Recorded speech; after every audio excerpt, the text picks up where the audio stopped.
নবীগণ উত্তরাধিকার হিসাবে কি রেখে গিয়েছেন? ইসলামী জ্ঞানে জ্ঞানী হয়ে রাঙাও তোমার জীবন। আলেম ওলামা।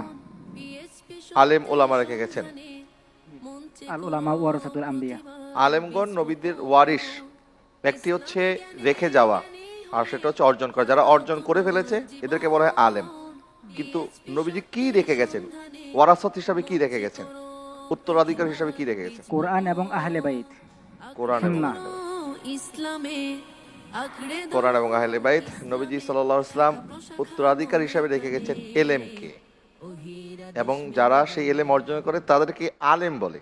আপনি কাছাকাছি বলেছেন, আমাদের মোহতারাম বিচারক, তার ব্যাপারে আপনার সিদ্ধান্ত। না, যেহেতু প্রশ্ন ছিল কাকে রেখে গেছেন, এটা না, প্রশ্ন ছিল কি রেখে গেছেন। জি। তো কাকে আর কির মধ্যে পার্থক্য আছে, জি। সুতরাং এটাও গ্রহণ করা যাচ্ছে না, কারণ ইলম রেখে গেছেন, কি এলেম অর্থে রেখে এলেমের গেছেন। কথা আসে, আর কাকে বলা হলে প্রশ্নতে তো আলেমের কথা আসতো।